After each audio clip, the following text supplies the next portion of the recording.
to today's Sunday Hangout. I'm Tiffany Bacon here at Old School 100.3. Yes, I am live on the air. And yes, it's Resurrection Sunday and Passover. So happy Resurrection Sunday and Passover to those of you who are celebrating today. Thank you for taking a moment to spend your time with us this evening. Now, if you're watching this as a later delayed broadcast or an on-demand broadcast, we welcome you as well. My special guest tonight is my girl Dejenaba Gordon, and we are talking about the question, which is worse, being fat or broke? Or as I've renamed, which is worse, being overweight or underfinanced? Yes. Underfinanced, honey. What do you think? Give us your questions. If you have comments, feel free to go to our event page. You can get to it. There are links on oldschool1003.com. Also on the hypetvshow.com. You will be able to find links to our event page. You can join the event page and then ask your questions, participate in the conversation tonight. So, Dejenaba, hey girl. Tiffany, hello everyone. How are you guys feeling on this Resurrection Sunday? And yes, we have a hot topic tonight. Would you rather be, what did you say, Tiffany? Overweight and underfinanced. Overweight or underfinanced. Yeah, so at this point in my life, I do not want to be underfinanced, okay? At all. Amen. Amen. But you know what's interesting? Because we were just watching the Hype TV show, which comes on 7 o'clock on WMCN TV on Sunday nights, and at 6 o'clock on Philly Cam. And that's Comcast Channel 66. That's every Thursday night. One of the videos for the Word on the Street segment, one of the people in there said, well, I would rather be broke because it's easier to lose weight than it is to find a job. What is your response to that topic, to that comment? I think it's crazy. I think to find, I don't know when was the last time they tried to find a job. But I know I know people who have graduated or who are just ready to switch careers, and they literally have been applying for a year, over a year now. Yeah. And losing weight, if it was easy, people would not be overweight. I mean, if it was easy, it wouldn't be $1 billion business. Thank you. If it was easy, as Americans, we wouldn't be gaining more weight since like 1999. It's hard to find a job, and it's hard to lose weight because it's not just about filling out applications. It's not just about exercising. Right. It's a whole science to both things. That's the thing. Right. When you're trying to lose weight, you have to find time in your schedule to exercise. You have to research how to eat healthy. You have to see what works for your body, and there's like a gap. So you'll work out for 6 weeks and won't see any results, and then you'll see something. So you have to be patient with yourself, and that's frustrating It is. It's very, and I'm somebody who needs to lose a lot of weight, and one of the reasons why I have not been successful recently, I was successful a while ago. I lost a lot of weight at one point. But what hurts the process for me is that motivation piece and the change in schedule. I try to tell people when you get to a point where you're like, I'm not happy with how I look, I need to lose X number of pounds. The biggest struggle is getting started and keeping going when your schedule or life changes. And that's usually where my efforts get derailed. If my schedule changes, which it often does, or if my life changes, if there's a life event, death in the family, change in location, job, whatever, then that throws my schedule off. So now it's like, okay, I have to reprioritize. Not like my health is no longer important, but if you're like, wow, you just lost somebody major in your family, for a couple of minutes, you're not really worried about working out unless you're already conditioned to do that. You're more concerned about planning the funeral, how you feel, managing your grief, helping the rest of the family members deal. All these other things become more important, and so it becomes an issue of you're constantly managing those things that are important in your life. And if you think that that's easy, well, then maybe you need to write the book and then tell us how you did it, because you must be saying it's easy from your own personal experience. I don't know that anybody that said it's easy have actually had more than 5 or 10 pounds to ever lose in their existence. even when you're trying to lose 5 to 10 pounds, I don't think that losing weight is easy. Mm. If it was easy, it would not be an issue. It would be like, okay, I'm going to eat what I want, and within 2 weeks, I'm gonna snap back. Right.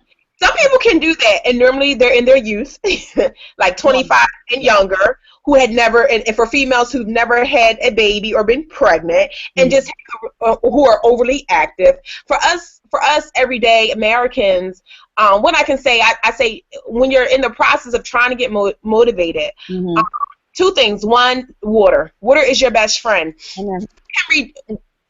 Just stick with water for your beverage. And I know smoothies are all the rave right now, and I'm not speaking against smoothies. Sometimes people have lost weight drinking smoothies. Okay. However, if you have a smoothie that's 32 ounces, it can be over 1,000 calories, 850 calories. In that smoothie that make it over 1,000 calories. People, if it's 32 ounces, because of the amount of sugar.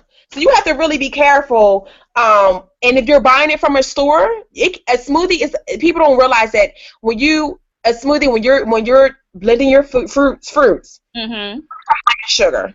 And if you're adding protein in there, some people add chocolate in there, some people add yogurt in there, honey. These things are harnessed, but it's in a 32-ounce container. So at that time, it is in bulk, and you're not eating it as a meal replacement. You're eating it as a meal supplement. Gotcha.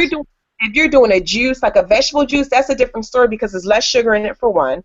And let's be honest, the real thing when it comes to being overweight is the sugar that we're eating. People don't understand how much sugar is in their food, because when we say sugar, the first thing we think of is just snacks. Right.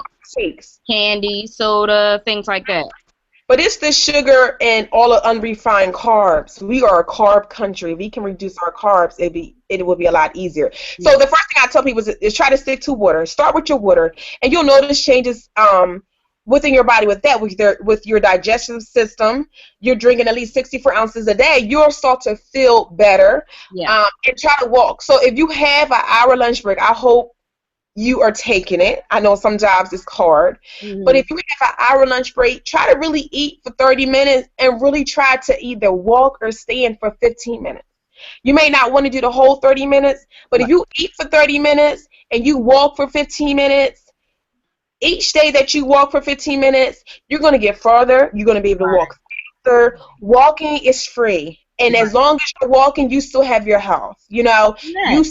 And I agree. And I think it's important that you give these tips, because as we're talking about the which is worse situation, a lot of that comes, a lot of this topic comes from the fat shaming and, you know, all the negative comments that we hear, like whether it's Gabourey Sidibe or whatever other big, and mostly it's women that's being referred to as that. When you hear a lot of the fat shaming, it's mostly the women that's getting the bad end of that stick. And what I'm saying has nothing to do with creating excuses for why you should stay the same. No, I think everybody should be at their optimum health. If they're not in a healthy position, then yeah, you should work on it. What I am saying is, for those who believe it's as simple as just get up and do it, no, it's not. Thus, why I took specific offense to the comment of it's easier to lose weight than it is to find money. I don't know. I'm thinking. No, you think of it this way, right? For those with an entrepreneurial spirit, let's compare those to people who are like, that have that get up and go, that exercise thing in them. They have something in them. They're used to being active. They like being active. They've been active most of their lives. Maybe they know how to be active. They know how to be active. Maybe they learned it from their parents or friends or whomever, right? So they kind of have it in their blood. So to get up and run is really not that much of a thought. You might think, oh, it's raining, I don't feel like it today, but I should because I want my health. For the person who's not used to doing that and you already feel bad, think about it like the person who is not entrepreneurial in spirit and can only just like, oh, I just need to go find me a job. And if I can't find a job, then I don't have any money, and I don't even know how to get money unless it's illegal. We all know that there's a million other ways to find money, to earn money. But unless you're in that mindset, unless you've been exposed to that, you might not naturally come to that. You know, you have to see it. You have to get it in your bones and then learn how to maneuver that properly. But that doesn't necessarily mean that it's easy and that it's easy for everyone to be an entrepreneur or it's easy for everyone to lose weight. And let's just throw this out there too, Tiffany. Let's be realistic. If you're overweight, do you really want to be the only really overweight person at the gym trying to figure out how to work out the machines? It's a lot of No. There's a lot of stuff that comes along with that too. Yes, the gym is a place where you go to try to lose weight. However, nobody wants to feel like they're the biggest one in the room. Right. Embarrassed by that. It's like, you know, when you're a child and you're at a spelling bee and you can't spell the word. You're embarrassed by that. So you're overweight, you want to lose weight, you're looking at the machines, you're not sure what you're doing, and then everybody else around you is a size 2. That's not encouraging. That's not encouraging. And being mean and shaming people into it is not encouraging either, i.e. the fat shaming, right? So when we say which is worse, being fat or broke, do people broke shame other people? No. Do people say, oh my God, you are so broke? I mean, I just have all this money, so I don't know why you can't. Because I said, you know, you should be able to get some money, like now. I think that people do. I do think that people broke shame people, i.e. that's why people always talk about, oh, my taxes pay for your welfare, and these people are lazy. I think that we do have that in our country, and I think that people are separated by their social economic status, and that's a part of shaming people because they have less than you. I don't know if it's equal or not, but I have heard it happen. But I'm leaning towards that being overweight and shaming people who are overweight is probably more. It's probably more blatant. I think that broke shaming may be a little convoluted in our everyday conversations, but it's there. I think it's there.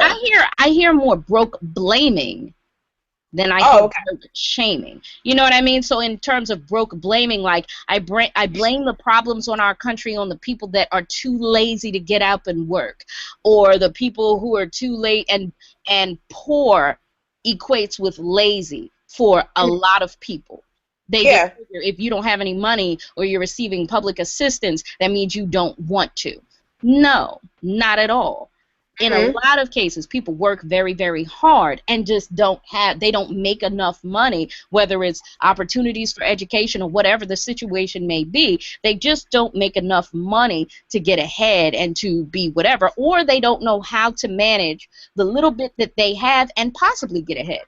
Yeah, so there's a lot of reason, you know what I mean? But there are those who will blame poor people who don't have a lot of money, on the problems of everybody else. But not to say, I'm going to say all this to you and you're going to feel so bad that you're going to change. That's a different element. I don't know. It feels like it's a different element to me. I think it's a different element, but again, I think people turn their nose up to poor people. You know, it's kind of like why some people don't feel comfortable going to church because they don't have the right clothes. Right. I had a friend tell me that when he lost weight, somebody in the church, an elder in the church said, oh, you're finally starting to look human again. And I was thinking, yeah, how horrible is that? I shouldn't feel bad going to church because of the way I'm dressed. And I really shouldn't have somebody in the church telling me that I wasn't human because I was overweight. I mean, come on. So in your mind, where does all the shaming come from? Is it really from I just want to help you be better because I figured out this thing called life and I just want to share this with you? Or is it, I'm all that in a bag of chips and you're beneath me, so I'm just going to let you know how far beneath me you are? What do you think that is? I think that is both. I think that some people may not. I think that when people are giving overweight people advice on how to eat healthy and sharing their workout tips, I think that they may really be coming from a place of love. But I think you have to be very careful with that because it is a very personal journey, and people may not may not want your advice. You know, you may not always want to have to talk about your weight every time you're in the room. So I think that with me loving nutrition, I realized that about myself. I had to take a step back and stop always having a conversation about nutrition. Now I'm the person who likes to watch documentaries on food and agriculture. So that's really a part of who I am. But if you don't know that about me, you may take offense. So I think that sometimes it does come up from a place of love, but other times I think that like people think that poor people are just lazy. I think that people really think that overweight people are lazy, and it's in some type of self-righteous, oh, I am, oh, I'm better than you. I mean, let's be honest, we are all human. We all are suffering with something. And our modern day society, whether it's stress, anxiety, weight, not spending enough time with your family, overworking, underworking, we live in a society that promotes bad health. Yeah. And as far as being broke, it's really, if you have not been taught how to take care of your money, how are you supposed to learn how to do it? By osmosis, I guess. And that's, so if you haven't been taught how to save, if you haven't been taught, we live in an impulsive society where we want everything that we see on TV. We want the glitter, the gold. We don't want to work for it. We want it to come easily. Right. And yet there's a lot of people who are underfinanced because they're trying to keep up, as they used to say, with the Joneses. So how do we really change this? Right. And big shout out to our viewers right now who are tuning in to us on either oldschool100.3.com, or I should say oldschool1003.com, on the hypetvshow.com, and also who may be checking us out live on YouTube. So I just wanted to give a big shout out to that. Thank you so much for welcome. Ask questions, guys, if you have them. Yes, indeed. I'm sorry. So go ahead, Deej. Continue with your conversation. I was just saying that we just have to take a step back and realize, regardless if you're poor or overweight, we are all humans. And it's something that can be learned, and it's something that can be changed, but it's a process. Right. Just like it took you, I mean, it could take you a paycheck to get broke, but for most people, it took them years to gain a weight. And that's the other thing. You don't wake up just overweight one day. It's a gradual thing, so you may not even realize it. Right. And in some cases, it could be fast. I will say, like, I can speak for myself. I'm not going to speak about every other person out there who needs to lose weight. I can speak for myself. And for me, most of the weight that I gained, granted, I had like a steady incline over the course of a couple of years, but I had like one big drop of weight that just happened many years ago, I have to say. This was about 2001. I broke my foot in a freak accident at my job. And before then, I was super duper active. I mean, I rode my bike 8 miles a day because I was riding my bike to work, and I was always taking dance classes, and I would do the West River Drive, Kelly Drive 8-mile situation. Look at them, tearing the studio up. I would ride around 8 miles, almost every day on that bike trail and whatnot. And then when I broke my foot, it's not like I could change my eating right away. I was still eating for a person who was riding their bike 8 miles a day. I was still craving those foods. I ate a lot of pasta because I needed the energy to sustain riding my bike 8 miles a day because it was a lot, you know what I'm saying? And then I'm laid up in the bed, can't move. I'm still eating the pasta. All of a sudden, all this weight just bloop. And when it happened, I noticed that I felt horrible. The first thing that happened was I just felt awful. But at that time, I couldn't even work out. I couldn't do anything about my weight because I had a broken foot. I was 6 months in a cast. So you have an immediate weight gain of like 20, 40 pounds, and then 6 months of I feel horrible, I can't move, I feel horrible, I can't move. And so now you start to balloon up, up, up. And by the time your foot is well enough for you to actually do any kind of exercise, and you're trying to be cautious because you don't want to break your foot again, so you're not going hard like you used to, you have this brand new body that you never had before, and you don't know how to maneuver it, and you feel awful. So it took, like, it's been this wave of how do I even go back to doing what I was doing. I don't even feel the same way I used to feel on my bike. My knees can't handle it. My ankle can't handle it. And it sounds like a bunch of excuses, but when you're actually like, yo, I was super active, and then this, now I'm not active anymore. Now I feel like crap.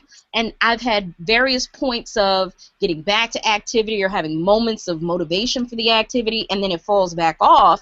And then you end up in those depressed states of, I can't, whatever. Like, it's gonna take too long, and you end up in that space, and it's here first. People think it's here. People think Yeah. it's here. It's here, and sometimes Yeah. it's here. So if your heart's not in it and your mind's not ready, no nutritional expert, no trainer, no shaming is gonna change that, and that's the part that hurts the most when people just assume, oh, you don't want to do it. You don't want it enough. I'm not ready. I don't have that oomph of energy that it takes for me to get up to do the basic stuff you can do with basic ease. That's the part that people I don't think get. And it's not about excuses, but it is about, could you turn down the shame a little bit? Because you're not better. But maybe if you continue on your healthy path, maybe people like myself are watching you and gaining inspiration. But the minute you open your mouth and say something trifling, you are no longer inspiration, you're irritation, and I'm tuning you out. Yeah, I think what you said was really important about where it starts at. I think that a lot of weight gain can start off physical. Like you're started off as a physical freak accident, and I've had a foot injury, and let me tell you, not being able to walk and staying in one spot is very disheartening, and it's so annoying. Yeah. So from my perspective, I think that it's important that people understand that when people are overweight, it's probably something emotional going on, Mm. and again, or it could be something mental going on, meaning that they're depressed. There's another issue there. I think that the weight gain is really just an outward expression of how they're feeling about something. Not saying that they're unhappy in all areas of their life. They're not. I'm not saying that people are just ready to die because they're overweight. I'm saying that there's an issue or something else that's going on that they have not dealt with, and so. From your perspective, Tiffany, because, and I think it's really admirable that I can't speak. Admirable. You guys know what I'm saying, right? Admirable. I think it's great that you're allowing yourself to be vulnerable to share your story, because I hope that it does inspire somebody. So my question for you would be, looking back, because you said that was 8 years ago. No, that was 2001, honey. That was 14 years ago. Okay, 14 years ago. That's even 14 years ago. Looking back and knowing, not expecting that a freak accident would lead to 14 years of being overweight on and off, right? Because you said you were successful. How do you think, is there anything that you think you could have done differently? It might not be, but is there anything that you think that post the accident, or is there anything that you think you could have done differently to alter the outcome if you had known that laying on that sofa until you heal and being in a cast and have limited mobility? How do you now move forward from that? Because you've identified where it started, but how do you move past where it started to get back to where you're comfortable with your size? I don't know, honestly, looking back, because there was a whole lot else which I don't want to share on Google Hangouts that was going on at the same time. It was an extremely hard, stressful, and depressing time. So my other circumstances outside of the broken foot helped make me very, very sad, very depressed. So there's really nothing else I could have done other than make decisions long before that would have kept me out of the situation I was in prior to the foot being broken. Like, I'd have to go back a while before the broken foot to change that. But the fact that I was already in a downward spiral, that broken foot just was like the icing on the cake. That was the cemented seal. I think what I can say I would have changed, which is the thing that I'm trying to change now, which is the difficult part. Being able, when I do get that burst of energy, because it happens every now and again, I'll get that burst of energy. I'm going to change today. I know what to do. Cut this out. Do this. Do that. When something disrupts that schedule, I will learn how to maneuver with the disruption of the schedule and keep a schedule for fitness.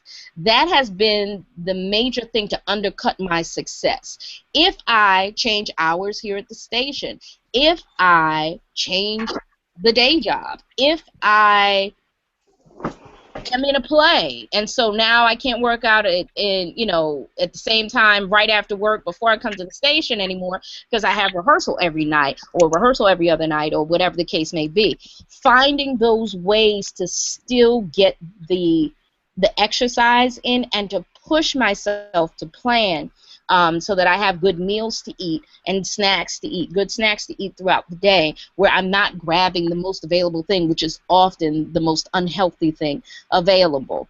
That's what I would say that I would change. But once you get into a space of 14 years or 15 years or however long your journey is of being way overweight, you get tired. Like your body actually gets tired after a while. So now you're not just fighting, I don't feel like I look good in my clothes.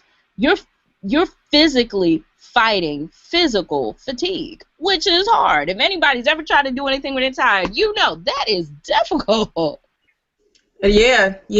I mean, Difficult. yeah. And that's what it is, So I know that our conversation tonight isn't going to necessarily result in people being kinder to someone's journey to release weight or someone's journey for health, but I would hope that people can just dial back their judgment and assuming if you see someone that's overweight or morbidly obese or whatever the case may be, or on the flip side, somebody that's broke that doesn't have any money, that you not assume you know what the story is and that the end result is that they sit around eating Twinkies all day and they're lazy. Yeah. And I would just say that because I know we're coming towards the end, I would just say that if you're overweight, to give yourself the credit. I feel like we live in a society where if we're not perfect, we don't celebrate the small successes. Amen. So maybe you lost a pound in a month. You still lost a pound. Amen. You should feel good about that. You should hold your head up high about that. Let's say you drank all the water that you needed in a day, right? And you ate maybe a really healthy breakfast. Be happy in that breakfast. I think that as a people, we have to take the pressure off ourselves and love our bodies, because guess what? If you are alive, your body is still loving you. So why aren't you loving it back? And I'm a firm believer in affirmations. I know that sounds cheesy to some people, but if you start to honor your body with your words, you will start to feel better inside. Start to honor your body with your words and start to honor your body and your environment with what you want to see. Right. And the universe has no choice but to respond in what you want to see. But the more you make yourself feel bad because I said, you want to eat the burger, if you already ordered it and you're going to eat the whole thing, eat it, enjoy it, and move past it. But you eating it and then feeling bad about it and then eat, no, that's too much. It's just food. You are breathing and you're alive, and you still can contribute to our society regardless of what weight you are. I would say the same thing for somebody who doesn't have a lot of money. What we do know is that being overweight and being broke are both temporary. I know people who were overweight for 30 years out of their lives, and they passed away. There are stories of people who generations of being broke, and they're millionaires. Yep. Don't allow the time of being broke or being overweight to discourage you in your journey. I agree. As long as you have breath in your body, you are able to change. And don't allow anybody to determine how fast that change has to happen, because really you have to respond to your soul and to what you want. Right. So I think that, Tiffany, you're absolutely right. We do need to just take a step back and understand that we are human. I just think if we just love each other more, we are human. Stop with the judgments. I mean, yeah. Or at least take a minute to understand that there are more points of view than yours. There's more points to one situation than what you think is the one point or the end result. There's more than one way to skin a particular cat. So just be aware of that. For those of you who are in the struggle like myself, who are trying to release weight, trying to find that motivation if you don't have it, if you've been heckled, if you've had people give you the look when you show up in a room or whatever the case may be, and you're feeling horrible about yourself, for every time you feel bad, take a moment to look online on different websites. There's a website and a group on Facebook called Black Women Losing Weight. That's very inspirational. I tend to check that out often, and you'll see stories of all types of women losing all types of weight, everything from 20 pounds to 200 pounds. And the transformation looks amazing. They tell their stories. So if you are looking for ways to get up and go, I would say look at stuff like that. Try to tune out the people that want to give you that good advice from their I'm super fit body, never had to lose any more than 20 pounds physique. I'm sure they give you lots of great advice, and I'm sure they know what they're talking about. But if it feels like you're being judged, do divert your attention to sites where there are people who are like, yeah, I was 400 pounds, and now I'm 120. You know, I was 1,000 pounds. Now I'm 320, whatever the case may be. And find those other bits of inspiration. And if you flood your mind and you flood your ears and you flood your space with that, it's going to eventually motivate you to do it too. I'm just saying that. That'll help a lot. Yeah, all right? Yeah, it's your journey, you know. It's your journey. You don't have to. This is your life, and you live it what makes you happy. You know, you don't hold anybody's standards but God's and your own. Amen. So, Dejenaba, thank you, Diva. That was awesome. That was a good show. You're awesome. So listen, guys, if you have been checking us out here on oldschool1003.com, thank you so much. We will post the video for those who didn't get to watch it right away. We will post the video to the website. Same for the watchers on thehypetvshow.com. Hello to our Google Plus viewers, and also to our viewers watching live on YouTube. So with that said, thanks for watching the Sunday Hangout. We will check you next Sunday at 7:30. Bye-bye. Bye.